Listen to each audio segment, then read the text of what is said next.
siamo arrivati a questo punto che lunedì prossimo vengono a fare una visura della casa perché loro vogliono mettere la casa all'asta per 1.100 euro. Francesca e la sua famiglia rischiano di restare senza una casa, su delle loro spalle un debito di 1.100 euro. La banca ora non vuole più concedere nessuna proroga. Lunedì mattina nell'appartamento di Vigonovo, dove vive con il marito e 2 figli, arriverà il perito che farà la stima dell'immobile che è stato messo all'asta. Mio marito per questa storia mi finisce all'ospedale perché preso dal panico e dalla disperazione mi fa una settimana in area rossa.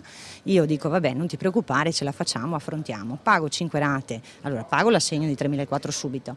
Comincio a pagare le mie belle rate, al che perdo il lavoro io, entro in mobilità, non ce l'ho più fatta. Un calvario quello che ha dovuto affrontare, il marito da accudire, i figli da mandare a scuola, le bollette da pagare, la perdita del lavoro. Più volte ha bussato alla porta dell'istituto bancario chiedendo aiuto, cercando di abbassare di poco le rate, ma niente, dalla banca solo risposte negative. La banca ha un ruolo economico e sociale e questo non mi pare che sia un modo sociale di fare banca.